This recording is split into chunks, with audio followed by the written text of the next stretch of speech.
Okay, all three cameras rolling, sound rolling. Shut up, ya Kunal. Episode clap. Hey, shut up, ya Kunal. Shut up, ya Kunal. अबे कुणाल चुप ना. Shut up, ya Kunal. Hey, shut up, ya Kunal. Ya Kunal.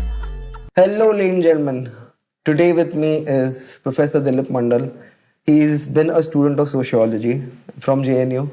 And after that, you had 2 decades of career in media. And after that, you became a professor. And sir, you've been involved in many movements like the separate state of Jharkhand movement and a lot of student and worker movements.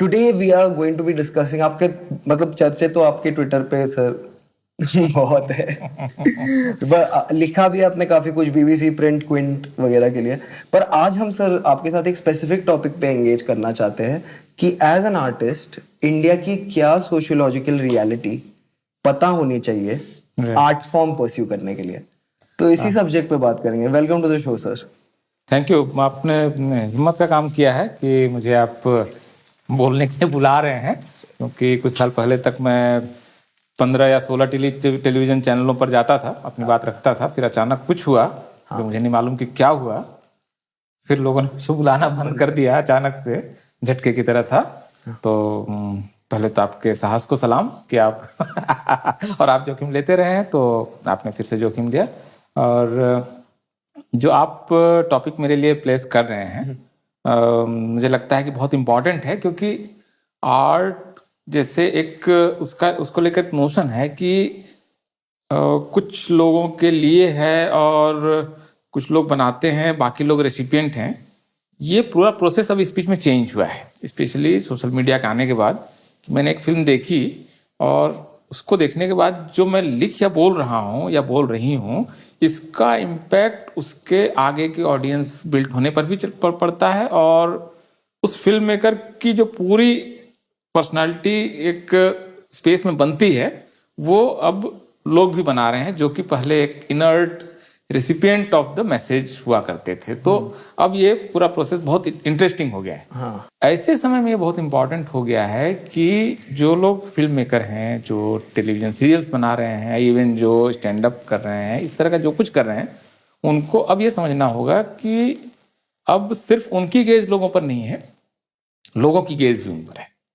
तो आप एक comedian ने आज से 10 साल पहले gender पर cast पर रिलीजन पर किसी के मोटे होने पर किसी के सांवले होने पर किसी के मेड होने पर ड्राइवर होने पर धोबी होने पर अगर कोई मजाक उड़ाया है तो वो भूत आज लौट कर आएगा ये अब वो क्योंकि ये मीडियम ऐसा है खास करके इंटरनेट जो कि भूलने तो देता नहीं है आपके फुटप्रिंट और फिंगरप्रिंट्स हैं तो आप ये नहीं कह सकते हैं कि मैं उस समय बच्चा था 30 साल का बच्चा और इस वजह से मैंने किसी के मोटे होने पर कुछ बोल दिया और उसकी फिजिक पर कुछ बोल दिया और वो उसके लिए आप दोषी नहीं होंगे ये नहीं है तो एक तो ये दूसरी चीज है कि एक तो रिलेशन बदला दूसरा कि आपका किया हुआ सब कुछ जो है वो स्क्रूटनी में के दायरे में सब पर जो है एक माइक्रोस्कोपिक नजर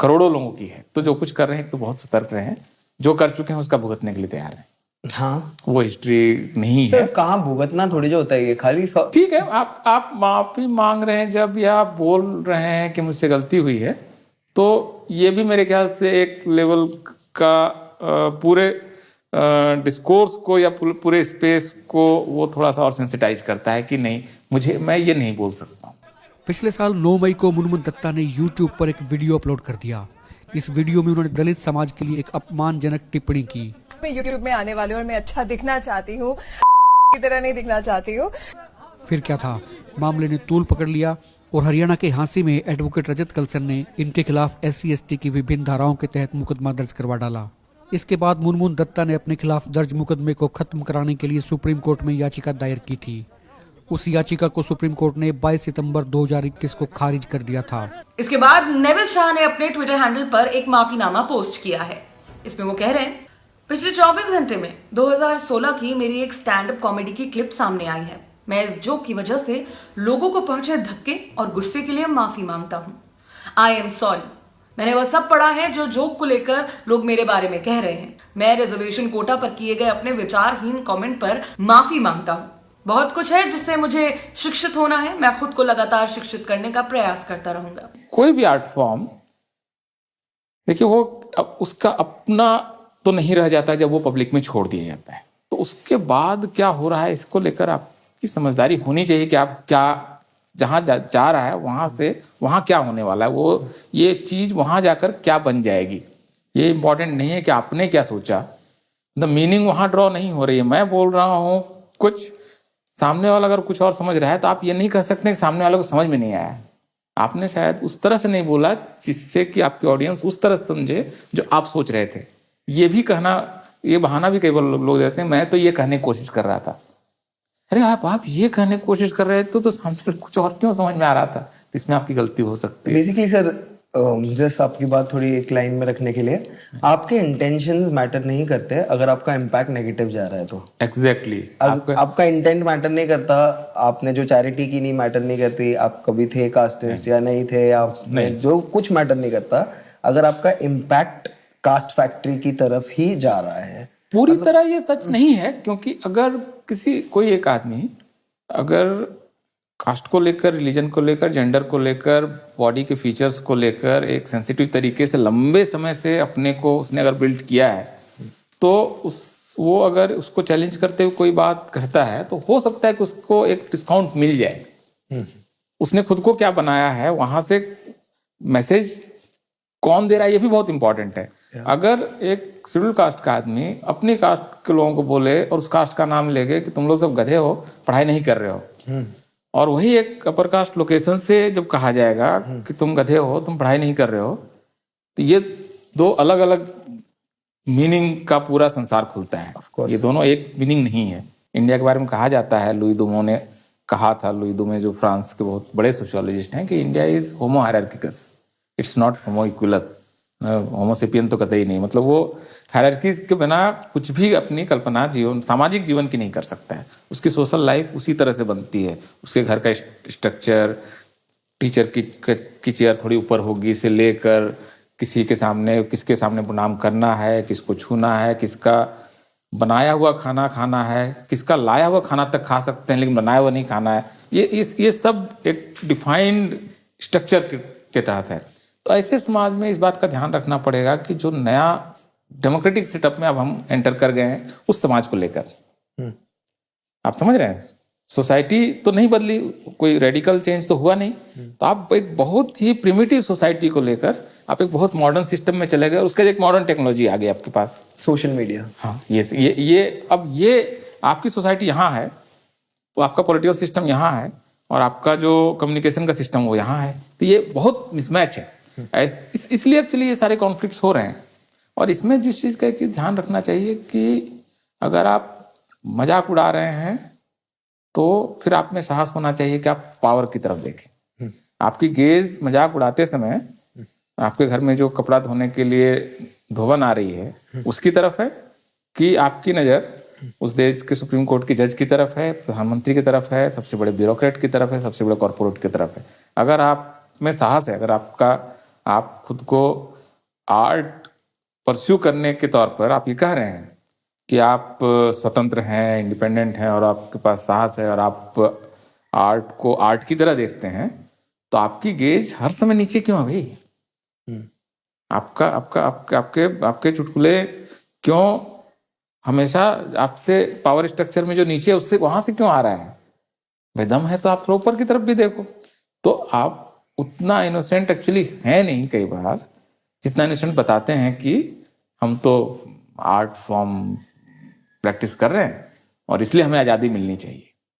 आपकी आज़ादी इस सोसाइटी के स्ट्रक्चर, इस कॉन्स्टिट्यूशन के फ्रेम, इस पार्लियामेंट के बनाए हुए एक्ट्स, इन सब के अंदर है।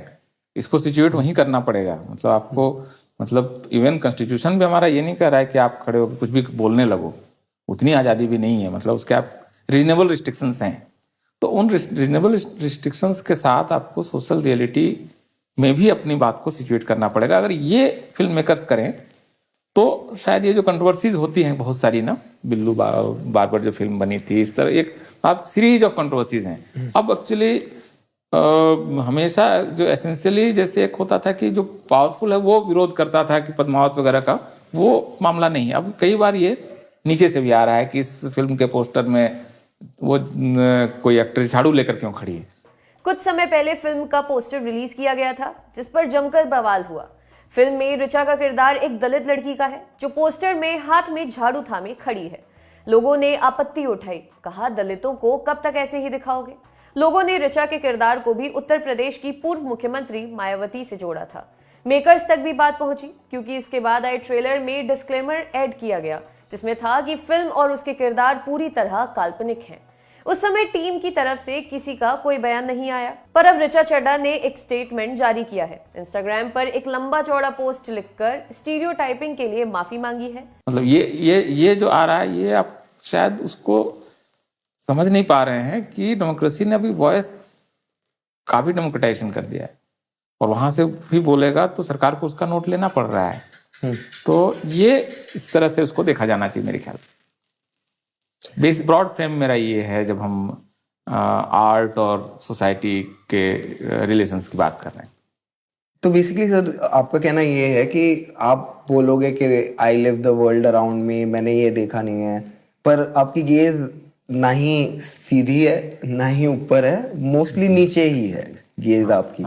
तो वो मतलब वो प्रॉब्लम क्रिएट कर रहा है। हाँ, और वो आर्टिस्टिक फ्रीडम कैसे हुई? सही बात है भाई। फ्रीडम की बात अभी बहुत ज़्यादा हो रही है ना कि मोदी के आने के बाद से या नई सरकार के आने के बाद से आर्टिस्टिक फ्रीडम कम हो गई है, बहुत नैरो स्पेस में हम काम कर रहे हैं, हम ये नहीं कर पा रहे, वो नहीं कर पा रहे, ये बहुत ज़्यादा बोला जा रहा है। कुछ लोगों के लिए सच हो सकता है कि उन्होंने जब कुछ बात बोलने की कोशिश की, उनके आवाज़ को दबाने की कोशिश हुई है। मैं ये नहीं कह रहा हूँ कि नहीं हुई है, लेकिन मैं इसमें आपको एक क्वेश्चन अपने तरफ से मैं फ्रेम कर रहा हूँ कि आर्टिस्टिक फ्रीडम का एक अगर मान लें कि स्केल बनाएं, तो मान लेते हैं कि अभी आर्टिस्टिक फ्रीडम का स्केल नीचे चला गया ग्राफ। तो ये एक कॉम्पेरेटिव मामला है कि कहीं पर उस एक आइडिया होगा जहाँ पर ये अच्छी सिचुएशन में था। क्या नेहरूवियन पीरियड में बहुत अच्छा था? क्या आर्टिस्टिक फ्रीडम इंदिरा गांधी के पीरियड में अच्छा था, या वाजपेयी के समय में अच्छा था, या मनमोहन के समय में अच्छा था, या मोदी के समय में? ये कहीं एक स्केल बनेगा जो हर आदमी अलग अलग स्केल बना सकता है। अभी कुछ लोग आर्ग्यू कर रहे हैं कि मोदी के समय उस स्केल में आर्टिस्टिक फ्रीडम सबसे लो लेवल पर है। अभी अगर कोई क्वेश्चन पूछे कि नेहरूवियन पीरियड जिसको आप कह रहे हैं कि आर्टिस्टिक फ्रीडम का एक सबसे ऊपर का पॉइंट था, उस पीरियड में क्या ऐसा किया गया जो उस समय की सरकार थी, या उस समय का जो सोशल सिस्टम था, उस समय का जो इकोनॉमी एंड बिजनेस का सिस्टम था, इसको चैलेंज करने वाली कौन सी बात बोली गई? या अगर कोई ये आर्ग्यू करे कि मनमोहन सिंह के समय बहुत अच्छा था और मोदी के समय बिगड़ गया, तो 2004 से 2014 के बीच कौन सी ऐसी फिल्म बनी, कौन सा ऐसा टीवी सीरियल बना, कौन सी ऐसी बात बोली गई जो बोलने दी गई और इसकी वजह से सरकार को या उस पूरे पावर स्ट्रक्चर को कोई प्रॉब्लम हुई? तो अब फ्रीडम मिल गई तो करेंगे क्या? अब इसको मैं दूसरे तरीके से अगर इसको पूछूं कि पूरे नरेंद्र मोदी के पीरियड में 2014 से लेकर अब तक कितनी ऐसी फिल्में बनाई गई जो सेंसर में रुकी हुई हैं? एक भी नहीं है अभी। कौन से ऐसी टीवी सीरियल है जिसको रोक दिया? कौन सी ऐसी किताब है जिसको छपने से रोक दिया? कुछ इक्का दुक्का घटनाएं हो रही हैं। मैं नहीं कह रहा हूं कि एकदम ही मतलब दोनों को एकदम मैं बराबर नहीं प्लेस कर रहा हूं, लेकिन जब फ्रीडम था तब आप कौन सा जादुई काम कर रहे थे, और अभी आपके फ्रीडम को एक्सप्रेस करने के लिए कौन कौन सी बाधाएं आ रही है, इसको कोई क्वांटिफाई करके अगर मुझे बताए तब तो मैं मान लूंगा कि ठीक है। मैं इस पर यह नहीं कह रहा हूं कि अपनी तरफ से ये बात नहीं कह रहा हूं कि मोदी के समय और मनमोहन सिंह के समय में कोई फर्क है कि नहीं है, लेकिन मैं उन एविडेंसेस को देखना चाहता हूं जिसके आधार पर मैं भी ये कह सकूं कि आर्टिस्टिक फ्रीडम या जो आर्ट जो परस्यू कर रहे हैं उनकी फ्रीडम पर कौन कौन सी बाधाएं आ गई, ये मैं जानना चाहूँगा। मुझे अभी तक का मुझे इसका बहुत संतोषजनक जवाब नहीं मिला है, और सरकारें मीडिया को एडवर्टीजमेंट देकर जो उस अपने लिए कंसेंट तैयार करती है, ये 2014 से शुरू हुई कहानी नहीं है। करेक्ट। ये कहानी थोड़ी पुरानी है, मतलब इतना ये अभी नहीं हुआ है। Accept तो करना और पड़ेगा। जिस समय खास करके जब कॉरपोरेट एडवर्टीजमेंट्स कम थे, उस समय न्यूज़पेपर्स ऑलमोस्ट पूरी तरह से सरकार के एड पर डिपेंड करते थे, और उस समय नेहरू की कोई क्रिटिक नहीं छपी है। वो श्रीमंत जी महाराज वाले अंदाज में ही पत्रकारिता हुई है। मैंने लाइब्रेरीज में जाके पुराने अखबार 50s 60s के देखे हैं। वो क्रिटिकल जो उस समय के ऑपोजिशन है, उसको आज जिस तरह से ऑपोजिशन को क्रिटिसाइज किया जाता है, वो उस समय भी किया जाता है। मतलब उस समय अम्बेडकर की क्रिटिसिज्म धड़ल्ले से हो रही थी, उस समय सोशलिस्ट मूवमेंट वगैरह की क्रिटिक हो रही थी, उस समय इस तरह के जो बाकी streams है, वामपंथियों की हो रही थी, उस समय हो रही थी, आरएसएस की तो हो हाँ, रही हो ही थी। रही थी। तो और नहीं, आरएसएस को लेकर भी कई बार वहाँ बहुत ही लिबरल व्यूज भी रहे उस समय भी। तो ये सवाल सिर्फ एक पॉलिटिकल पार्टी या एक प्राइम मिनिस्टर के बियॉन्ड है। पावर का जो स्ट्रक्चर है, पावर जो है वो एक प्रधानमंत्री से बहुत बड़ी चीज़ है, और सारी पावर किसी भी समय में प्रधानमंत्री में वेस्ट नहीं करती है कि सारा कुछ उनके हाथ में, ऐसा नहीं होता है। वो एक पूरा एक सिस्टम होता है जिसमें कि कॉरपोरेट्स होते हैं, उसमें ब्यूरोक्रेसी होती है, उसमें ऑफिसर्स होते हैं, मतलब तमाम तरह के, उसमें मीडिया होता है, उसमें फिल्में होती हैं, सब मिलके पावर बनता है। तो वो पावर बहुत ज्यादा कहीं हमको नहीं लगता है कि बहुत चैलेंज किया गया है आज भी, या बहुत कोशिश हो रही है, जिसको कि मोदी ने रोक रखा है, किसी का गला रोक रखा है फिल्म मेकर का। ये तब होता कि भाई 4-5 फिल्में सेंसर में रुकी हुई होती कि नहीं रिलीज हुई, बैन हो गई। ऐसा हुआ नहीं अभी तक। तो या तो लोगों ने तब हेजेमनी बाय कंसेंट भी तो होता है ना, उन्होंने मान लिया ना कि ये समय है, ये करेंगे, ये बिजनेस है, चलता रहे, इसलिए हम इसको इस तरह से कर लेते हैं। ये भी तो हो सकता है कि इतना सा स्पेस खुद ही आर्ट और एंटरटेनमेंट और इन लोगों ने छोड़ दिया है अपना, खुद उतना सा वो अपने हाफ में चले आए हैं। ये भी पॉसिबल है। हाँ, पर मैं just to give you the other side, कोई अगर आपको फिल्म इंडस्ट्री से इस बात पे अगर आप किसी से चर्चा करें तो उनका रिप्लाई यही होता है कि एक रंग दे बसंती बन सकती थी, एक लगान बनती थी, और उसके दिन पे ही बीजेपी की नैरेटिव की गदर भी बनती थी। ये जो फ्रीडम्स है वो कर्ब हो चुके हैं कि अभी कोई सेक्युलर एटमॉस्फेयर हाईलाइट करते हुए, या एक मैहूना बनती थी जहाँ पे टेररिस्ट होता था, एक रेडिकलाइज्ड हिंदू जो सिर्फ मुसलमानों को गोली मार देता था मुसलमान होने के लिए, ये बनी है फिल्में।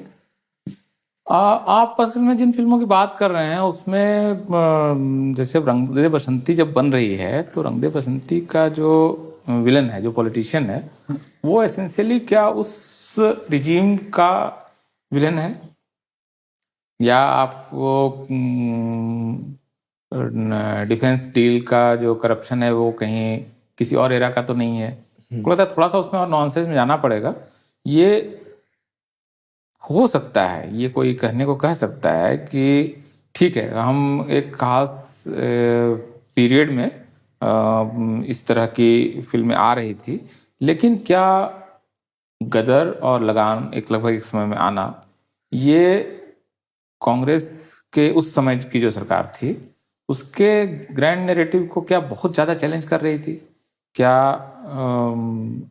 मुझे नहीं लगता है कि पाकिस्तान विरोध कोई बीजेपी का स्पेस है। तो पाकिस्तान को तोड़कर एक देश बना देना, ये तो इंदिरा गांधी क्या हुआ है। हाँ, तो पाकिस्तान के पूरे नेशनल लाइफ का सबसे बड़ा शॉक, सबसे बड़ा झटका बीजेपी का दिया हुआ थोड़ी ना है। बीजेपी ने तो जो किया वो मतलब उसके मुकाबले मतलब बहुत ही मामूली सी चीज थी जो इंदिरा गांधी ने किया उसके मुकाबले। तो अगर ये पॉलिटिकल नैरेटिव है कि एंटी पाकिस्तान होना कोई पॉलिटिकल नैरेटिव है, तो इस स्कूल के प्रिंसिपल तो इंदिरा गांधी थी, ये तो स्टूडेंट टाइप के लोग। हाँ, करेक्ट। मतलब इन्होंने क्या किया है, पाकिस्तान का क्या बिगाड़ पाए हैं ये? मतलब पाकिस्तान का कोई एक मतलब पता नहीं 2-4 बिल्डिंगें भी गिरा पाए या नहीं गिरा पाए 8 साल में।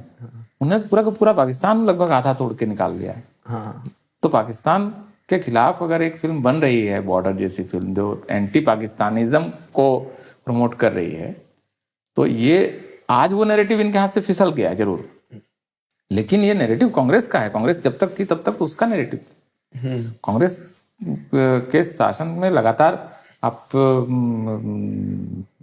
पाकिस्तान की सारी दिक्कतें उस समय हुई है। तो ये मैं ये आर्गुमेंट बाय करने के लिए तैयार नहीं हूँ कि कांग्रेस के समय में बहुत ज्यादा कोई कांग्रेस रिजीम को चैलेंज करती हुई कोई फिल्में आई है।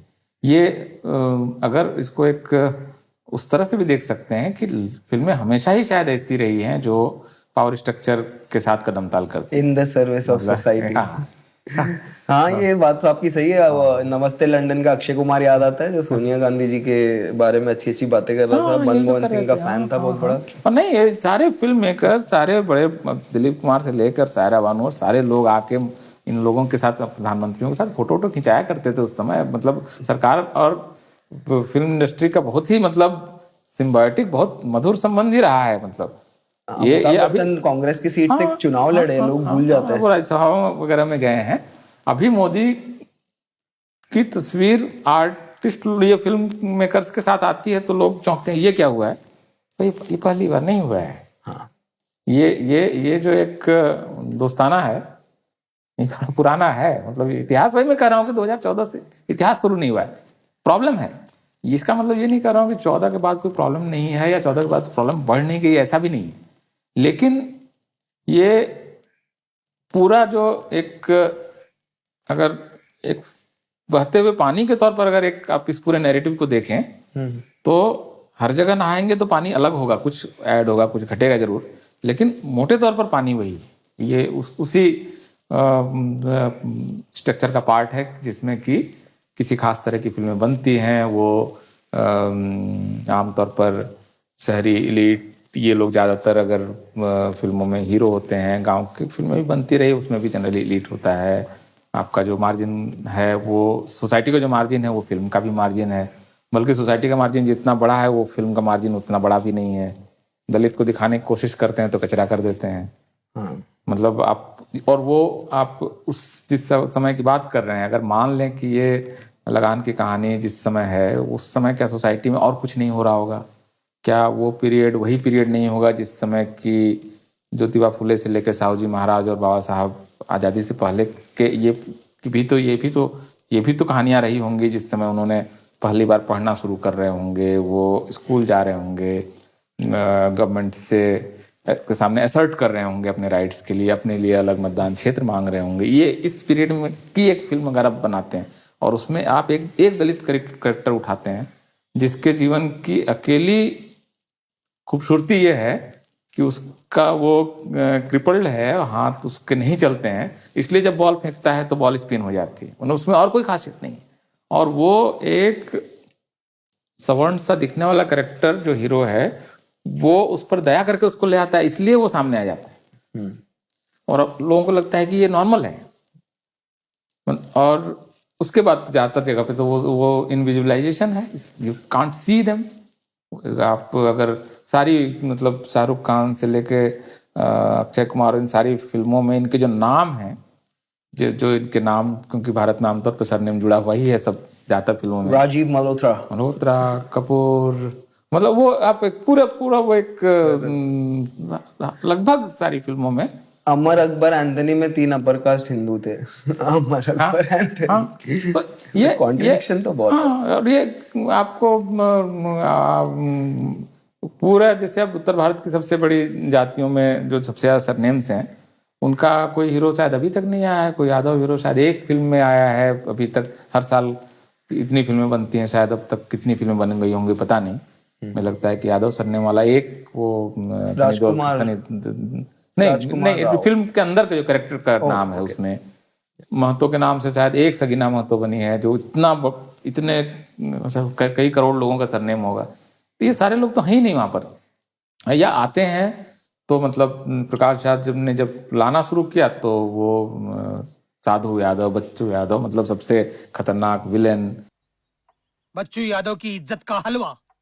मतलब आप उसको या तो लाते नहीं है लाते हैं तो वो उसको डार्क पेंट करते हैं। तो ये इस तरह से फिल्मों ने जो हिंदू सोसाइटी का ग्रैंड नैरेटिव है उसको रिप्रोड्यूस कर दिया और उसके रेसिस्टेंस और उसके असर्शंस इसको इनविजुअलाइज कर दिया। तो इसलिए वो फिल्में बहुत वनीला टाइप की फिल्में बनी हैं। कोई फिल्म आमतौर पर एक दो फिल्मों को छोड़ दें तो कहाँ चैलेंज कर रही हैं आप सोसाइटी। अगर आप पावर स्ट्रक्चर देखें तो सोशल स्ट्रक्चर उसका एक मेजर पार्ट है। इस सोशल स्ट्रक्चर को अटैक करती हुई मुझे आमतौर पर साल में अगर मान लें कि एक बड़ा यूनिवर्स बनाएं कि 100 फिल्में बनती हैं तो 100 में 99 फिल्मों में ये पूरा कंटेंट मिसिंग होता है। आप एक ऐसा समाज बनाते हैं जब पता ही नहीं चलता है कि जैसे है। भाई आप यहाँ आपका एक आदमी सिएटल जाकर भी बसता है तो शादी करने के लिए जो एडवर्टीजमेंट देता है उसमें अपने कास्ट के कॉलम में डालता है।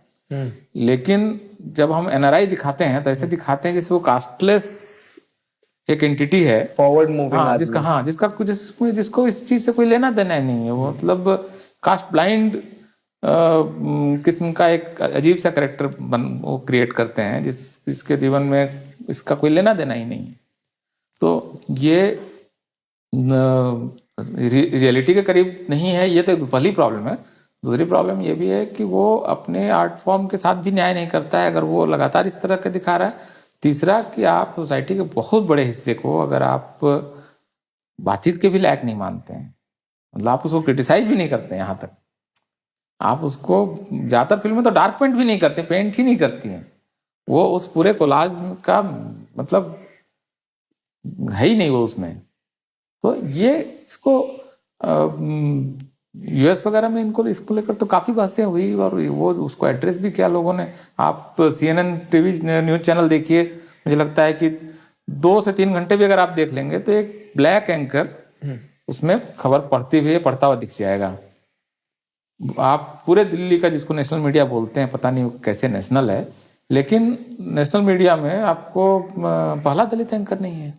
इस समय सना मेरे साथ है और सना आज पूरा देश आपको देख रहा है, पूरा भारत आपको देख रहा है और आप भारत की पहली ऐसी न्यूज एंकर हैं जो आर्टिफिशियल इंटेलिजेंस की टेक्नोलॉजी पर आधारित हैं, उस टेक्नोलॉजी के आधार पर काम करेंगी, खबरें बताएंगी और आज आप पहली बार आज तक पर खबरें पढ़ने वाली हैं। तो मेरा पहला सवाल तो आपसे यही है कि आपको कैसा लग रहा है? सुधीर, मैं देश की सबसे पहली आर्टिफिशियल इंटेलिजेंस बेस्ड चाटुकार हूँ। आपसे भी बड़ी चाटुकार हूँ। अभी आप तिहाड़ में वापस जा सकते हैं। मतलब आप कोई आदिवासी एंकर आपको जनरली नहीं मिलेगा, इक्का दुक्का ओबीसी एंकर मिलेंगे। तो आप ऑलमोस्ट 80-85% पूरी पॉपुलेशन या तो टैलेंट नहीं है या टैलेंट है आप उसको मौका नहीं दे रहे हैं, या आप मान रहे हैं कि लोगों की आदत है इसी तरह से देखने की तो हम उसको कंटिन्यू करते जाएं। कुछ ना कुछ तो प्रॉब्लम है। आप अगर पूछ लीजिए इस समय कि आपके चैनल में कितने दलित या ओबीसी एंकर हैं तो कहेंगे अच्छा आप कास्टिज्म कर रहे हैं। इंक्लूजन कास्टिज्म कैसे हो सकता है? लेकिन आपके अच्छा दूसरा सवाल आएगा, अच्छा तो आपको इसमें भी आरक्षण चाहिए। अरे भाई आप क्यों नहीं एक सिस्टम बना पा रहे हो जहां पर आपका टैलेंट का पूल इतना बड़ा हो जहां से आप हर जगह से बेस्ट टैलेंट ला सकें? तो ये किसने कहा है और ये क्यों है कि मतलब एक गोरी लड़की खबर पड़ेगी? ये कहाँ से आया है? ये आइडिया कहाँ से आया है? क्यों ये प्रॉब्लम आपको एयरलाइन इंडस्ट्री में है? ये सारी मतलब ये एक्चुअली डोमिनेंट नैरेटिव है। ये इस देश का कॉमन सेंस है। ये माना जा रहा है कि आपको अगर फिल्म में एक चोर दिखाना है तो उसके चेहरे का रंग थोड़ा सा आप डार्क पेंट करते हैं। तो ये हमारी मैथोलॉजी से भी आ रहा है। आपको तुलसीदास बता रहे हैं कि प्रभु रामचंद्र गौर वर्ण के थे। अच्छा जो होता है वो बुरा होता है, जबकि इस देश की आबादी को, पूरी आबादी को दुनिया गोरा नहीं मानती है। और स्किन कलर टोन का अगर कोई स्केल हो तो 80-90% लोग नीचे के साइड में ही आ रहे हैं, लेकिन नैरेटिव कुछ और चल रहा है। तो डिस्कनेक्ट है बहुत ज्यादा। तो यही तो हम सोशियोलॉजिकल रियलिटी जो इंडिया की है वो यही रियलिटी है कि जो लोग इंडियन है उनकी ना ही कहानी है, ना ही उनका इंक्लूजन है, ना ही उनकी बात हो रही है। एग्जैक्टली इंडियननेस की जो परिभाषा बनाई गई खास करके एस्थेटिक्स और ब्यूटी के आइडिया में, उसमें फ्लॉ है। और ये बोलना कि सांवला होने से वो इंडस्ट्री के हिसाब से ठीक नहीं है, बिजनेस के हिसाब से ठीक नहीं है, भाई आपने क्या ट्राई किया, आपने क्या कोशिश की? अभी पारंजीत ने जो फिल्म बनाई कबाली, लगभग 700 करोड़ का बिजनेस करके गई। बहुत ही सांवले कलर का हीरो और सांवले कलर की हीरोइन है, कोई प्रॉब्लम नहीं है। तो आप क्या वो एक्सप्लोर भी कर रहे हैं? क्या आपने एक्सप्लोर किया है कि आप ढूंढ के सांवला आदमी मत ढूंढिए, मैं ये नहीं कह रहा हूँ कि आप ढूंढो। आप जब कास्ट कर रहे हो, लिस्ट बना रहे हो, लेकिन आप सबको अपने आप कंसिडरेशन में क्यों नहीं ले रहे हो? तो ये आप जो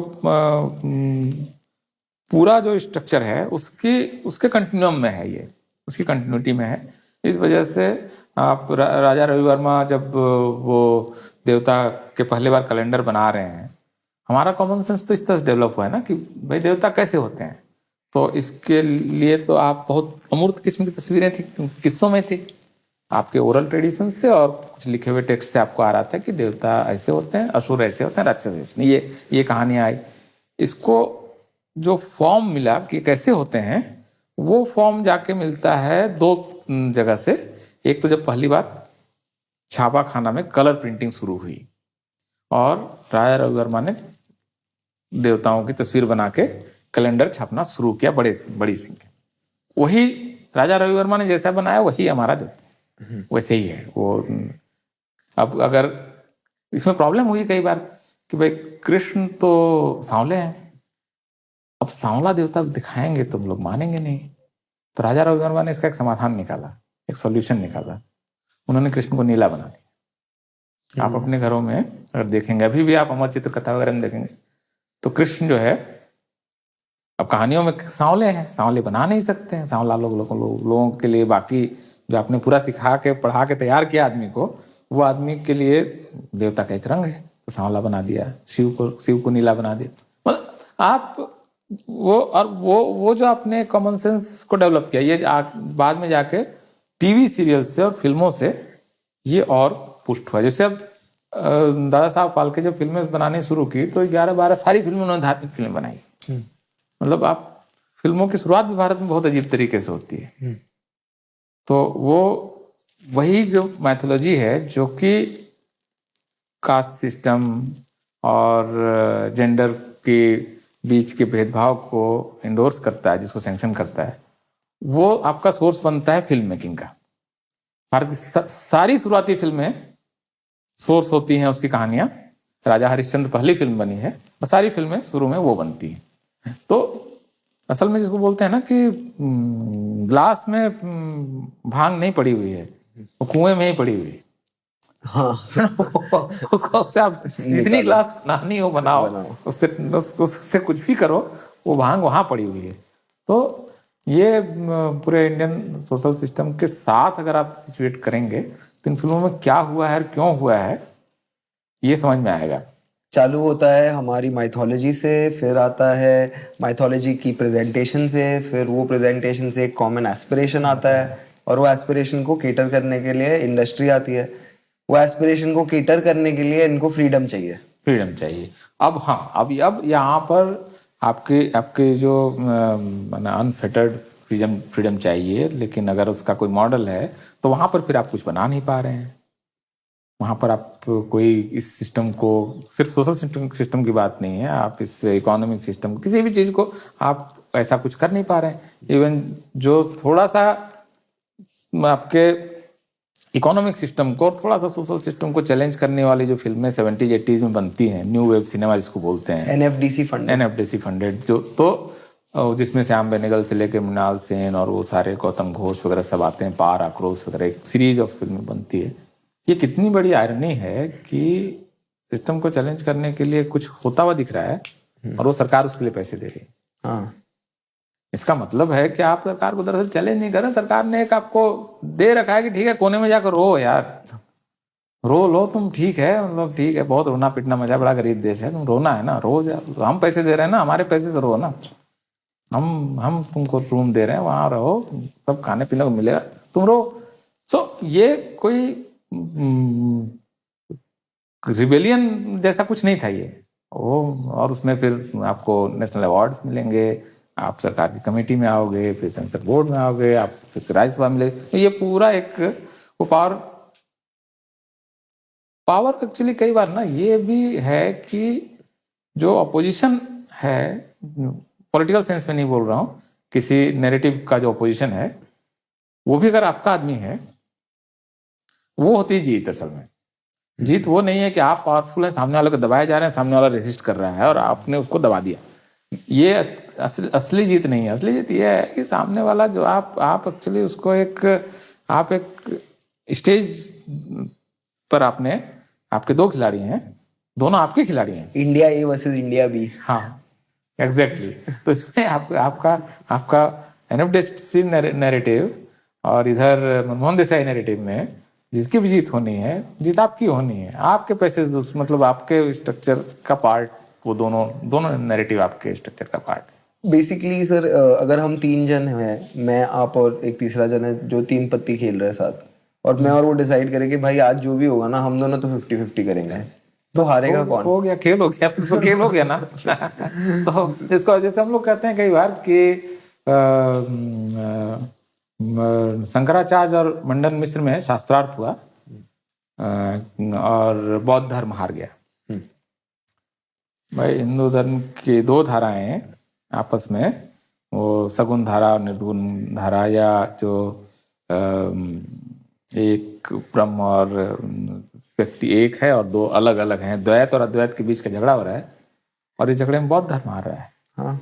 तो ये जो एनएफडीसी वाला जो आर्ट फिल्म या रिबेल वाला जो मॉडल था ना, ये एक्चुअली इस नैरेटिव का ही पार्ट था। वो नैरेटिव को ये कहीं से भी चैलेंज नहीं कर रहा था, बिकॉज अगेन उनकी गेज सही जगह नहीं थी, वो देख ही नहीं पा रहे थे। वो आप समझिए कि 70s 80s में फिल्म बन रही है और आप उस समय बीएसपी जैसी पॉलिटिकल पार्टी का इमरजेंस देख ही नहीं पा रहे थे। आप दलित पैंथर को नहीं देख पा रहे थे उस समय, आप नामांतर मूवमेंट को नहीं देख पा रहे थे झारखंड ये के महाराष्ट्र के। आप उस समय इस बात को नहीं देख पा रहे थे कि कर्पूरी ठाकुर से लेकर रामनरेश यादव जो आगे चलकर आपको मंडल कमीशन तक जाता है, आपकी पूरा देश बदल जाता है, मतलब पूरे देश का पूरा चेहरा बदल जा रहा है, उसको ये कैप्चर नहीं कर पा रही फिल्म। हाँ। मतलब मंडल कमीशन की वजह से जो पूरा टर्मोइल हुआ, जिसमें 30-32 लोगों ने आत्मदाह किया, इतना कुछ हुआ, इस पर कोई फिल्म ही नहीं बन रही। कोई मतलब आप इसमें से ज्यादातर कहानियां तो ऐसी है जिसमें कि आप सिर्फ हीरो वगैरह बदल दें और देश को बदल दें तो लगे नहीं किस देश की कहानी। हाँ। इस देश में होने वाली बड़ी घटनाएं दर्ज ही नहीं हो रही हैं फिल्म में। क्या है डर ये सब्जेक्ट्स पे एक अपर कास्ट फिल्म मेकर का फिल्म बनाने में? भाई एक तो सीधे सीधे है कि देखो फॉर्मूला अभी तक जैसा है, फिल्म ऐसी बनती थी, ऐसी चलती है, ऐसी चलेगी, क्यों जोखिम लें? पहला तो ये है कि अगर पैसा मोटिव होता ना, अगर सिर्फ पैसा कमाना मोटिव होता ना, तो मुझे लगता है कि ऐसी फिल्में बनती। पैसा मतलब बहुत बड़ा लेवलर है। पैसे को मैं बहुत अच्छी चीज मानता हूँ इस मामले में कि अगर मुझे एक फिल्म से पैसा बनाना है और इस देश में ओबीसी, एससी और एसटी की पॉपुलेशन 80% है, तो उनकी सेंसिबिलिटीज के हिसाब से मैं अगर फिल्म बनाऊं और वो 1000 करोड़ का बिजनेस कर सकती है, इस पॉसिबिलिटी पे मैं काम जरूर करूंगा। अगर पैसा मेरा मोटिव है तो, हाँ। सिर्फ पैसा अगर मेरा मोटिव है तो मुझे ये ट्राई करना चाहिए ना एटलीस्ट। तो इसको ट्राई भी नहीं कर रहे हैं, इसका मतलब ये है कि जो film maker, film industry, studios, film बनाने वाली अब जो कंपनियां आ गई बड़ी, वो जो ग्लोबल कंपनियां आई, उनके जो इंडियन एम्प्लॉयज हैं और बॉसेज हैं, या नेटफ्लिक्स और अमेजन के जो इंडियन बॉसेज हैं, वो अपने कास्ट प्रिविलेज्ड पोजीशन से जब उनको देखते हैं तो उनको लगता है कि ये नो गो एरिया है, ये क्या है, मतलब ये क्या, ये क्यों करना है। ये बहुत कॉन्शियस डिसीजन है। मुझे नहीं लगता है कि ये, और ये अगर ये कंपनियां अगर गोरे चलाएंगे ना तो मुझे लगता है वो ज्यादा स्पेस दे पाएंगे। 100%। उनको लगेगा कि अगर यहाँ पर ऑडियंस है, ये वो अगर ये सारी वो पुष्पा की कामयाबी को देखकर वो उनको ये लग सकता है कि हम क्यों भाई लकड़ी काटने वाला आदमी को हीरो क्यों नहीं बना सकते। अगर फिल्म इतना रुपया दे के जा रही है तो पैसा कमाना है ना, बैलेंस शीट देखनी है ना, टॉप लाइन देखना है लास्ट में साल के, तो टॉप लाइन देखना है तो ऐसी फिल्में बनाओ।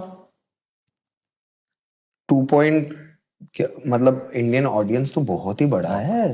हमारा डायस्पोरा तो बहुत बड़ा है, साउथ एशियन डायस्पोरा जिसको हम बोलेंगे, इंडियन डायस्पोरा बोलो, कुछ भी बोलो, बहुत बड़ा ऑडियंस है, मार्केट बहुत बड़ा है। बट जैसे वहां पे भी मैं देख रहा हूँ इंडियंस को तो देना चाहते हैं स्पेस। हाँ, इंडियंस को जो स्पेस वहां दे, जो आप वेस्ट में देना चाह रहे हैं ना, चाह रहे हैं बहुत सारे वो लेकिन वो एक्चुअली एनआरआई इंडियन को, हाँ एनआरआई इंडियंस को देना चाह रहे हैं वो स्पेस। और लेकिन अब थोड़ा सा उसको लेकर उसके अंदर वो उसके फॉल्ट लाइंस और उसको वो अब लेयर्स में देखना शुरू किया उन्होंने। इस बीच में आप देखेंगे कि यूएस की कई बड़ी यूनिवर्सिटीज ने कास्ट डिस्क्रिमिनेशन को डिस्क्रिमिनेशन की कैटेगरीज में उन्होंने इंक्लूड कर लिया है। और इसका मतलब ये भी है कि कास्ट वगैरह को लेकर दी जाने वाली गालियां या कोई भी डिस्क्रिमिनेशन वहाँ किसी भी स्टूडेंट का करियर खराब कर सकती है। तो ये जो नया सेंस बना है, अभी तक वो कॉलोनियल जो देश में इंस्टीट्यूशंस थे और इसकी वजह से वो इंडियंस को एक ब्लॉक के तौर पर पीड़ित या मतलब प्रोसिक्यूटेड मान रहे थे। ये गेज अब उनकी बदल रही है और वो मान रहे हैं कि जो ब्लॉक है इसके अंदर फिर इंटरसेक्शनलिटीज हैं, ये मोनोलिथ नहीं है, एक ब्लॉक नहीं है, और इसके अंदर भी कुछ लोग हैं जो अपने से नीचे को फिर वो सब्जुकेट कर रहे हैं, डिस्क्रिमिनेट कर रहे हैं। तो ये जो नई गेज है जिसको कि एक्चुअली ये पिछले 12-15 साल की कहानी है, लोगों ने बल्कि थोड़ा सा ज़्यादा डरबन कॉन्फ्रेंस के बाद से ही जो दलित एक्टिविस्ट वगैरह हैं वेस्ट में, उन्होंने इसको उठाना शुरू किया। फिर कनाडा में कॉन्फ्रेंस हुई, फिर बाद में कई सारे ऑथर्स ने लिखना शुरू किया उस पर। सूरज इंगडे उसमें हैं, याशिका दत्त हैं, इजाबेल विल्किंसन हैं, कॉर्नेल वेस्ट हैं, कई सारे वेस्ट के बड़े स्कॉलर्स ने इंडियन और जो वहाँ के हैं यूएस के वो उन लोगों ने इस इशू को उठाया। फिर इस बीच में वो सिस्को में कास्ट डिस्क्रिमिनेशन का केस हुआ जिसमें कि 3 इंडियंस के बीच का था मामला, जिसमें कि एक लोअर कास्ट के एम्प्लॉय को 2 अपर कास्ट के एम्प्लॉयज ने जो उत्पीड़न किया, उसको लेकर कैलिफोर्निया स्टेट ने केस किया। उसके बाद गूगल में अभी पिछले ही साल जो तेनमोई सुंदरराजन का जब स्पीच होने वाला था कास्ट डिस्क्रिमिनेशन पर, तो गूगल के इंडियन एम्प्लॉयज ने वहाँ पर रिवोल्ट कर दिया कि हम इनको नहीं आने देंगे और ये तो मना करो, इसको रोको।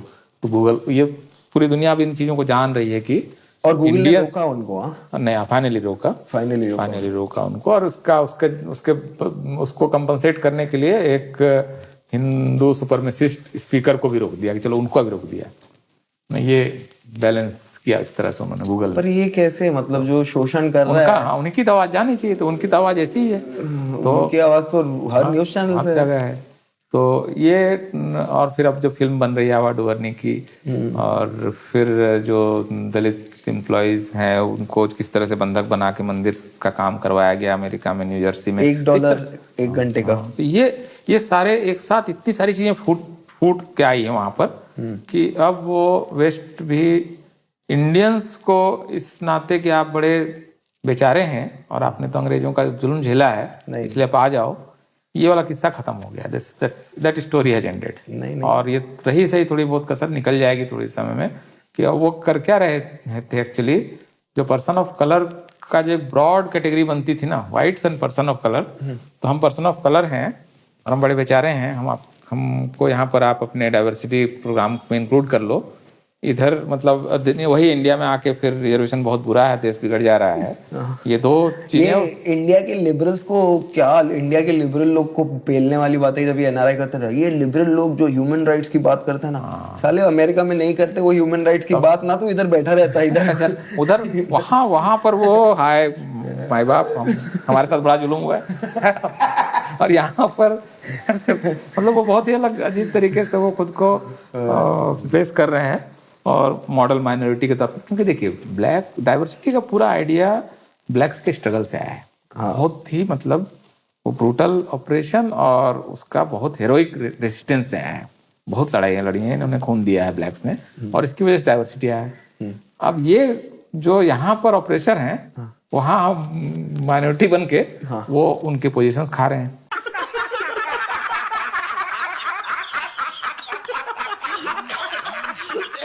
तो ये चीज अब वो आइडेंटिफाई कर रहे हैं कि ये प्रॉब्लम हो रही है। और ब्लैक्स के राइट को आप वाइट, भाई ये लोग तो खुद को वाइट ही प्लेस कर रहे थे शुरुआत में। तो ये खुद को अमेरिकन सिटीजनशिप जब लेने गए थे तब तो ये क्लेम करके गए थे कि आर्यंस हैं और वाइट्स हैं, केस किया था तो ये मतलब जो उसमें हो क्या रहा है कि जैसे वो अगर अमेरिकन सोसाइटी के कास्ट सिस्टम की तरह देखें ना, तो वाइट्स हैं, उसके बाद फिर ब्राउन्स हैं, फिर ब्लैक हैं, ऐसी हायरार्की बनेगी ना। तो ये जो बीच की जो कैटेगरी है ना, इसने ब्लैक्स को परमानेंट ब्लैक बनाने के लिए वाइट्स के साथ वो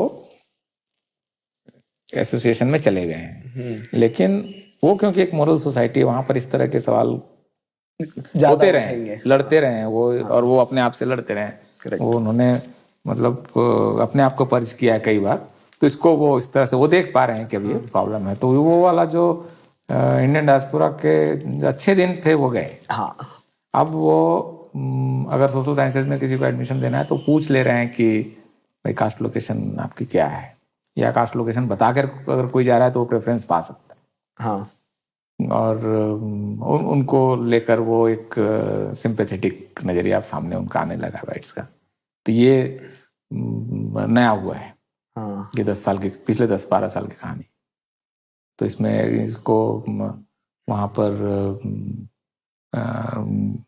जो ऑर्गेनाइजेशंस वगैरह हैं उन लोगों ने इसको अचीव कर लिया है। अब राजीव मल्होत्रा जी टेंशन में सारे वो सुहाग शुक्ला और वो सारे लोग अब कि नहीं जी हिंदुओं में तो कास्ट होता नहीं, हमारे यहाँ तो कर्म का विभाजन होता है जी, जन्म से तो होता ही नहीं है जी, क्या क्या तो मतलब, और हम तो माइनॉरिटी हैं जी, हम पे भी ऐसी नजर रखोगे क्या, हमारे मतलब हम तो ऐसे ही परसिक्यूटेड हैं। What our fellow opponents are doing, unfortunately, is they're equating caste with South Asia, which is really looking at how caste is visualized through their own self. Now, if you come to our part of the world, that works very differently, right? And so what has been held as a synonym to caste is looked at within a certain Savarna caste people who are afraid. Because if you're talking about Hindus, it's not just Savarna Hindus. There are people across caste who practice Hindus, the backward caste, and various people from various hierarchies within the caste system. So does it happens. You see that in Sikh community. You see the separate churches that are also operate also in America. So does you see what happens within the Muslim community. Now let me tell you, it is to all other groups except the Vishwa Hindu Parishad and the nationalist rhetorics that are operating as an outshoot of this government, that are operating there in the US, are the ones who are protesting. But the Muslim groups, because they fear being singled out. No, but the Muslim groups who also stand a chance if it is the Sikh groups, the Christian groups have not opposed this. Suhag Shukla, why aren't Sikhs and Muslims opposing?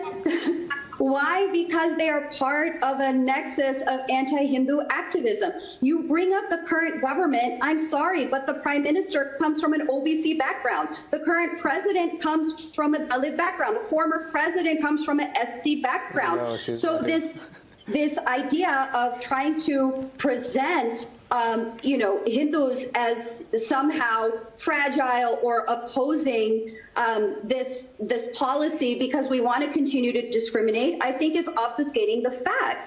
Oh my God! तो क्या बोलेंगे sir? नहीं, अब मैं पूछूंगा ऐसा कैसे हुआ? अजीब तरह का किस्सा ये अब ये सामने आ रहा है, अब खुल रहा है।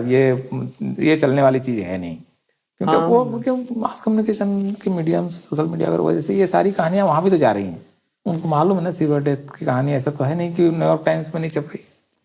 तो ये अब वो अगर न्यूयॉर्क टाइम्स में छोड़ पूछेंगे ना भाई, तो ये नया समय है। ये सोशल मीडिया ने एक्चुअली पूरे जितना मतलब 5000 साल में या 3000 साल में या 2000 साल में, पता नहीं कितनी लंबी कहानी है, बहुत डॉक्यूमेंटेड भी नहीं है, लेकिन जब से हम लोग जान रहे हैं तब से तो है ही है।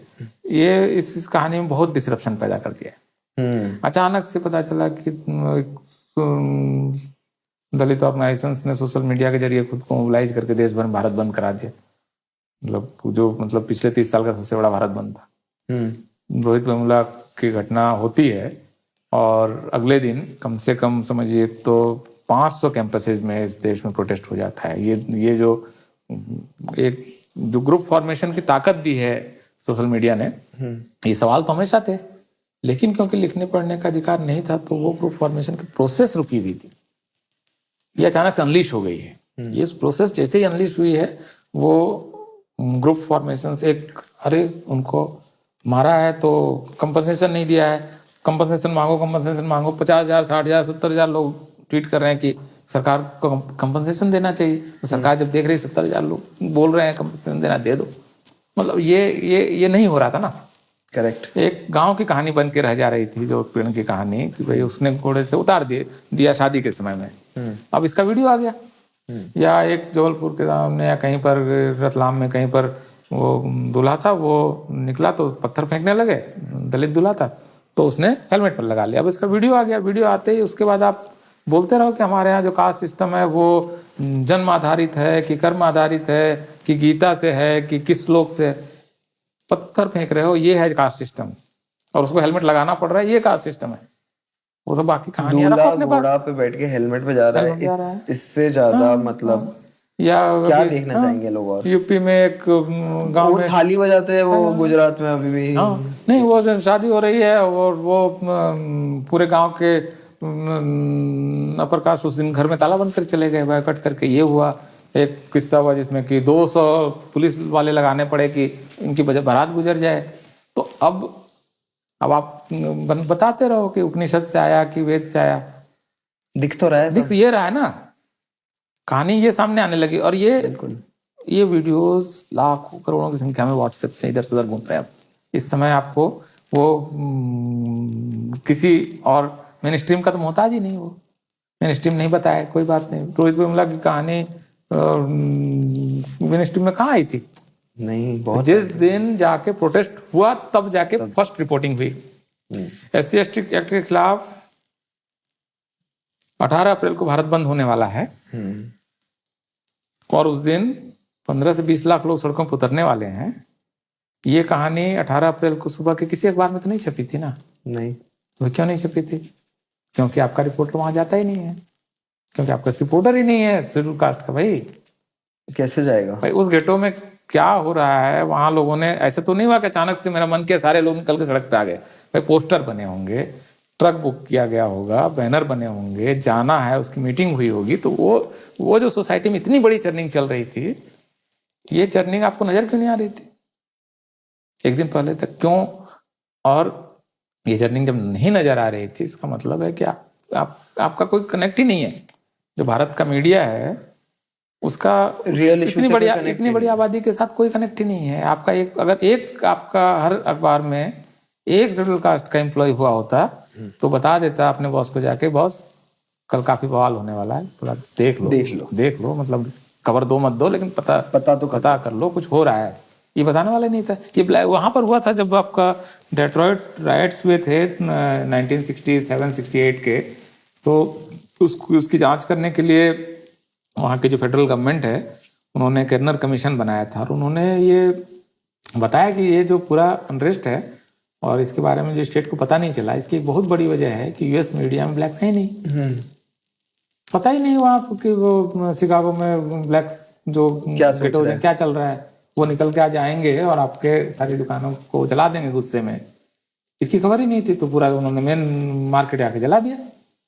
तो उन्होंने उस समय वो पॉइंट है डेट्रॉइट राइट्स, जिसके बाद यूएस ने तय किया कि हर न्यूज रूम में ब्लैक्स होना चाहिए। एंड इट्स गुड बिजनेस कि हमारे ब्लैक्स के अंदर मिडिल क्लास है, वो भी प्रोडक्ट खरीदता है, उसको वहां को ये सेंस आज तक नहीं आया। स्पोर्ट्स में भी आ गए ना सर, स्पोर्ट्स में भी आ गए। म्यूजिक तो उन्होंने पकड़ लिया। अरे म्यूजिक पकड़ लिया, कल्चर पकड़ लिया, और कॉमिक सबसे आइकॉनिक कॉमिक अगर आप पूछेंगे तो डिबेटेबल है, पर रिचर्ड प्रायर रहे हैं, काफी आइकॉनिक कॉमिक थे वो।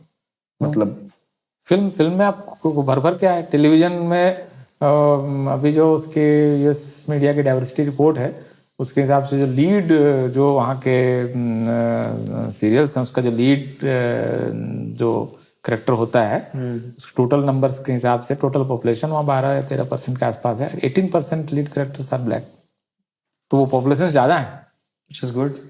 तो ये और यहाँ पे ये ट्रांसफॉर्मेशन उन्होंने 70 में मान लीजिए अगर शुरू होता है ऑलमोस्ट, तो 30 और 20 50 साल में कर लिया पूरा। हमारे 50 साल क्या करने में गए?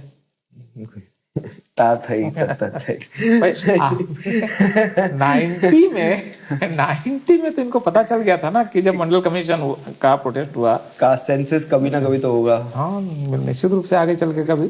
तो मंडल कमीशन का जब प्रोटेस्ट हुआ तो अपर कास्ट के यूथ उसमें प्रोटेस्ट में आ गए, लोगों ने खुद को जला लिया, सड़कें जला दी, पूरा देश अस्त था उस समय।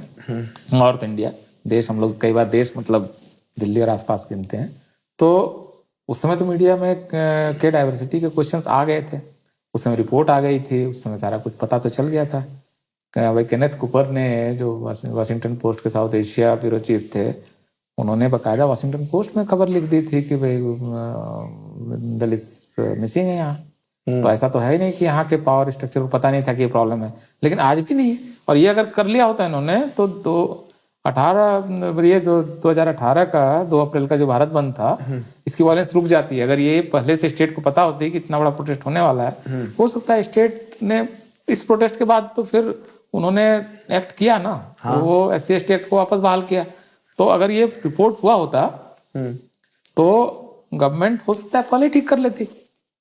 ये वायलेंस होने के चांसेस अगर वो पहले ये प्रेडिक्ट कर पाते मीडिया, अगर वहां पर इनके लोग होते और मीडिया में अगर उनके लोग होते, तो ये इस तरह की घटनाएं रुक सकती हैं। तो बेसिकली सर, इंक्लूजन और कास्टिज्म में बहुत फर्क है।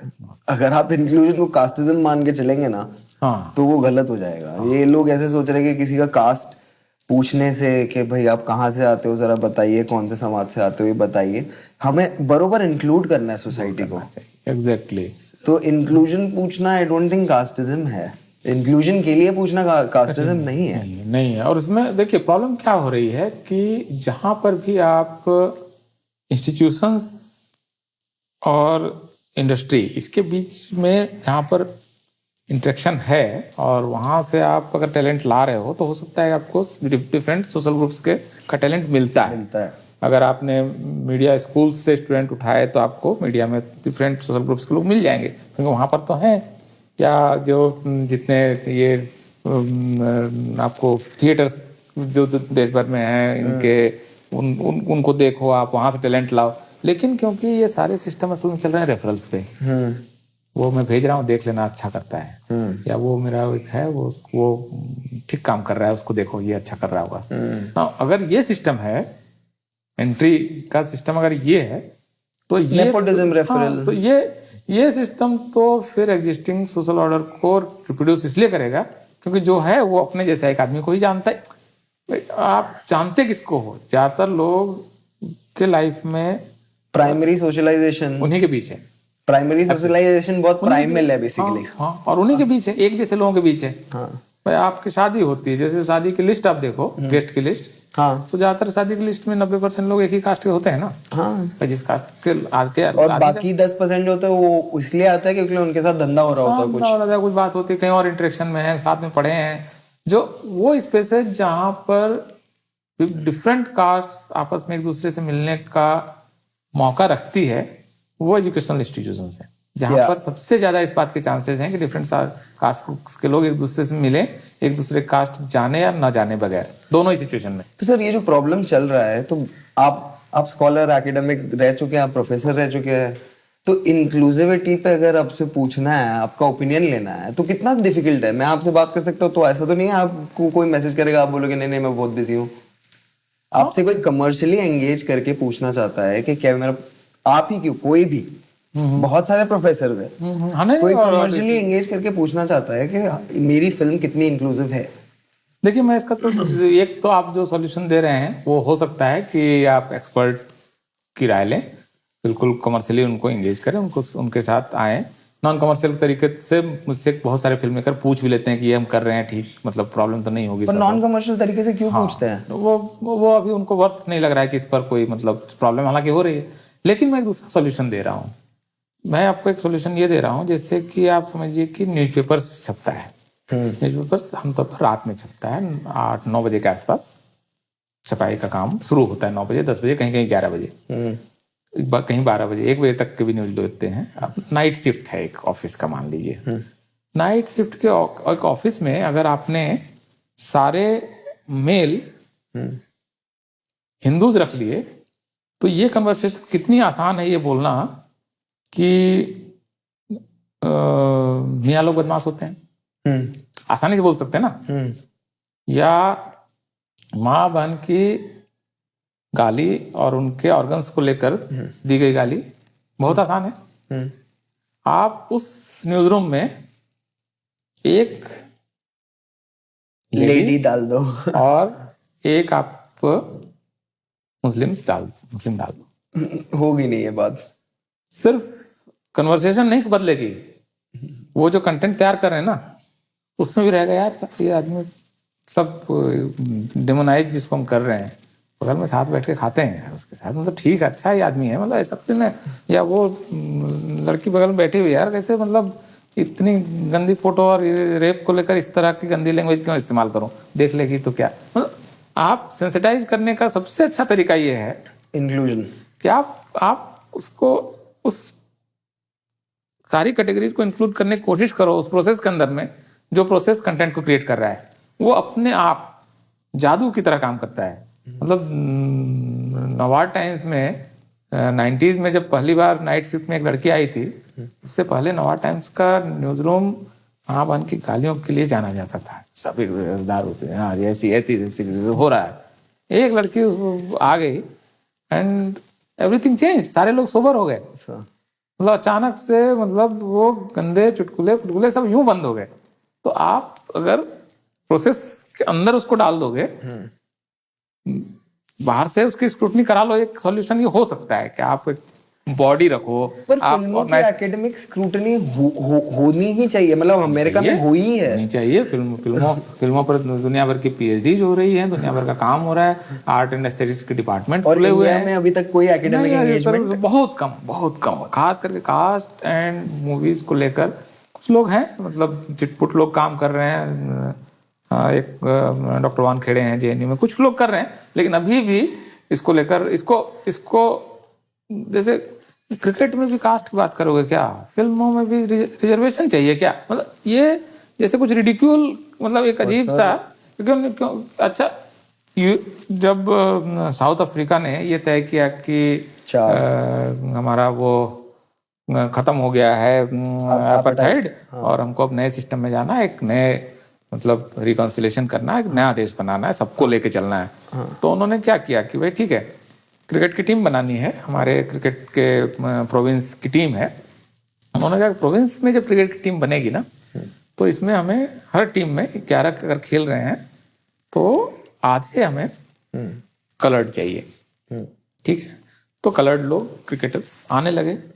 अब उसके बाद जो नेशनल टीम वो बना रहे हैं उसमें वो कोई रिजर्वेशन नहीं रख रहे हैं, कोई कोटा नहीं रख रहे हैं। इसके बावजूद क्योंकि आपने टैलेंट पूल अब बड़ा कर लिया, तो इसकी वजह से आपके पास अब 4-5 प्लेयर्स अपने आप आ जा रहे हैं। तो आपने कोई टैलेंट से कॉम्प्रोमाइज नहीं किया, आपने क्या किया कि आपने टैलेंट पूल को सिर्फ बड़ा कर दिया। आप सिर्फ ये कर रहे हैं कि भाई सभी जगह से आ जाए ना, और आप सिर्फ क्रिकेट की टीम थोड़ी बनाते हैं यार, आप नेशन बिल्डिंग भी करते हैं इसके जरिए। सबको लगे ना कि अपने लोग भी हैं यार, मतलब ऐसा थोड़ी ना कि 2 ही कास्ट के लोग किसी टीम भर गई, फिर हम क्यों ताली बजाएं। भाई नेशनल प्राइड भी जो आती है ना, ये आप बड़े ग्रुप्स, बहुत सारे बड़े ग्रुप्स को साइड करके लगातार लंबे समय से 30 साल 40 साल कोई आपके वहाँ सोशल ग्रुप से कोई प्लेयर ही नहीं आ रहा है, आईपीएल ने देखते देखते खेल बदल दिया। हाँ भाई बहुत प्लेयर चाहिए ना, हाँ। बहुत प्लेयर चाहिए आज की तारीख में। आपको देखिए मतलब फार्मिंग कम्युनिटीज के और वो पशुपालक समूहों के और मतलब तमाम सोशल ग्रुप्स के लोगों से पूरी टीम भर गई। तो आपको ये सोचना होगा कि आप एक टीम नहीं बना रहे हैं, एक फिल्म नहीं बना रहे हैं, आप एक सिर्फ टीवी सीरियल नहीं बना रहे हैं, आप साथ में अपनी सोशल रिस्पॉन्सिबिलिटीज भी मान रहे हैं। हाँ। और साथ में आप नेशन बिल्डिंग के पूरे प्रोसेस के पार्ट भी हैं। और आपकी गेज सही जगह पे नहीं है, ये एक्सेप्ट करने में क्या प्रॉब्लम है?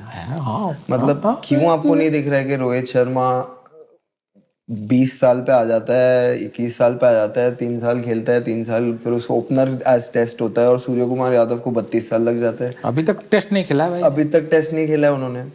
कुलदीप यादव पूरा अच्छा स्पिन बॉलिंग करने के बाद भी आपकी नजरों में हर 2 मैच के बाद वो हट जाता है। हर 2 मैच के बाद हट जाता है और इतने सारे विकेट्स भी ले रहा है इसके बाद। ठीक है, मैं आज एक्सेप्ट करने के लिए रेडी हूँ कि मेरी गेज अभी भी मे बी 100% सही जगह पे नहीं है, पर मेरी गेज सही जगह पे एट सम पॉइंट जानी है। हाँ, ये डिसाइड मैंने कर लिया है। नहीं, और इसमें देखिए इसमें कोई गिल्ट और इसकी बात भी नहीं है, शर्म की बात भी नहीं है। बात इसलिए नहीं है क्योंकि हम जो बने हैं ना, वो हमने नहीं बनाया खुद को।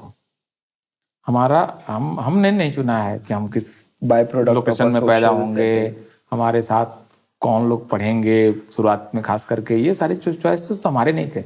हमारी आदतें जो बनी हैं, हम जो ये सब तो हम बने हैं। लेकिन आप एक रेक्टिफिकेशन के प्रोसेस में जाने के लिए तैयार हैं कि नहीं, ये मामला है। क्या आपको ये समझ में आ रहा है कि नहीं आ रहा है कि आप जो कर रहे हैं वो गलत है कि नहीं? ये बहुत पहला कदम है जहां पर कोई रेक्टिफिकेशन का प्रोसेस स्टार्ट होता है। जैसे मैंने हमेशा नोटिस किया है कि जो भी हमारी फिल्मों में गलतियां उन्होंने की है, वो कास्टिस्ट स्लर्स यूज करके वगैरह, और उससे एक कॉन्वर्सेशन हो गया है कास्ट का कि चलो ये, और वही है कि वो कास्टिस्ट स्लर को अवॉइड करना एक बात है, पर कास्ट सिस्टम को ही अवॉइड कर देना ये बहुत ही दूसरी बात है। बिल्कुल। और इसमें आई डोंट थिंक कोई मतलब करे, लोग चर्चा करें, एकेडमिक्स से पूछे क्या है रियलिटी, बात करें और एक एटलीस्ट एक प्रोसेस में जाएं। क्यों नहीं आप एक जैसे सेंसर जैसा बना रहे हैं, आप एक ओपिनियन लेने के लिए अपना, जो खास करके बड़े फिल्म मेकर्स हैं, वो अपना एक सिस्टम बनाए ना कि हमारे 3 लोग हैं, मुझे लगता है कि इनको इस बारे में कुछ मालूम है, इनको भाई रफ कट दिखा देते हैं ना, आप एक कहानी दिखा देते हैं, बात कर लेते हैं उनसे, कम से कम इस बारे में बात कर लेते हैं। तो ये इतना सिस्टम तो बना सकते हैं, एटलीस्ट वो कुछ लीगल ट्रबल से तो बचे। लीगल ट्रबल छोड़ दो, आपके मोरल छोड़ो, मॉरल फायदे बिजनेस के लिए भी आप कुछ प्रॉब्लम से बच जाओ, इतने कर लो यार। पैसे बच जाएंगे ना। वकील के आपको एक हियरिंग के 10 लाख देने हैं ना। मूवी का नाम नहीं बदलना पड़ेगा। बट सर बहुत अच्छा लगा आपसे बात करके। Thank you so much for coming on the podcast. चलिए, थैंक यू। मजे जाएगा ये एपिसोड, मतलब I had fun shooting this. Thank you so much sir. And we are in Pondicherry doing this. ये मेरा पौंडीचेरी 1 साल शिफ्ट हो गया, पर मेरा पहला शूट है पौंडीचेरी। अच्छा, अरे वाह, क्या बात। Okay, and clap guys, everything is good. या चलो, आप इस देश में किसी व्यक्ति से, सड़क चलते एक व्यक्ति से पूछिए, पढ़े लिखे व्यक्ति से, कि कास्ट सेंसस होना चाहिए नहीं होना चाहिए, उसके जवाब के आधार पर आप 99.9% शुद्धता के साथ पता कर सकते हैं कि वो आदमी अपर कास्ट का है या लोअर कास्ट। अगर वो कास्ट सेंसस का विरोधी है तो अपर कास्ट का है, इसके चांसेस 100% है लगभग। कास्ट सेंसस के महत्व को हम जानते हैं नहीं जानते हैं, ये सवाल नहीं है। कास्ट सेंसस के महत्व को वो बहुत अच्छे से जानते हैं। इस सवाल पर जितनी बड़ी यूनिटी बनी है अपर कास्ट के अंदर में, रिजर्वेशन के क्वेश्चन पर भी नहीं बनी है। आप समझिए कि वो फेविकोल का जोड़ है। जिस ब्राह्मणों के बारे में आप कह रहे हैं 3.5% है, ऐसा तो नहीं कि 1.2% है, मे बी हो सकता है। ह्यूमंगस टास्क होता है, कोई छोटी मोटी चीज नहीं होती है, बहुत ही बड़ा एक कंपाइलेशन होता है। आज के कंप्यूटराइज्ड एज में आप ये तर्क दे रहे हैं, इतनी जातियां आप कैसे जोड़ें? 1931 में जैसे जोड़ा था वैसे जोड़ लो। तो 1931 में आपके पास एक मॉडल है, मतलब ऐसा भी नहीं है कि आपको हवा में कुछ शुरू नहीं करना था। आपके पास एक तरीका था, मतलब दरअसल मुझे लगता है कि ये इस देश का सामाजिक टाइम बॉम्ब है। टाइम बॉम्ब ये जब फट गया जिस दिन, उस दिन ये देश वैसा नहीं रह जाएगा जैसा आज है। संसद में पहले दिन जब अचानक लोकसभा में ये मामला खुल गया और सरकार के न चाहते हुए भी एक के बाद एक सब सांसद बोलने लगे और अचानक आनन फानन में 24-48 घंटे में फैसला हो गया कि जाति सेंसस होना है, उसके बाद से इस देश में सब पार्टियों, कम से कम कांग्रेस और बीजेपी को सांप सूंघा हुआ है। कम से कम कांग्रेस और बीजेपी को सांप सूंघा हुआ है। एक सवाल आप कल्पना कीजिए, कास्ट सेंसस है ना, सिर्फ ओबीसी सेंसस तो नहीं है। कास्ट सेंसस के बाद अगर ये पता चल जाए कि जिसको हम अपर कास्ट कहते हैं, इसमें हम 15% मान रहे हैं, जो कि हो सकता है कि 6% भी हो, 7% भी हो, जो भी हो 15% की मान लेते हैं। इसके अंदर कोई एक जाति है जिसने कि 60% कंट्रोल कर रखा है, तो अपर कास्ट की यूनिटी बचेगी क्या? तो कास्ट सेंसस अगर हो गया, हर जाति के आंकड़े आ गए, अपर कास्ट की यूनिटी बचेगी क्या? बचेगी क्या? जाति गिनने से जातिवाद बढ़ जाएगा, मतलब जैसे कि है ही नहीं पहले से। ये लगभग वैसी ही बात है कि गोडाउन में आपके बहुत सारे बोरे हैं, उस बोरे में आप अगर चावल या गेहूं लिख देंगे तो चूहों को पता चल जाएगा कि यहाँ पर चावल या गेहूं। भाई कास्ट है ना, गेहूं रखा हुआ है, चूहों को पता है, सूंघ लेते हैं लोग कास्ट।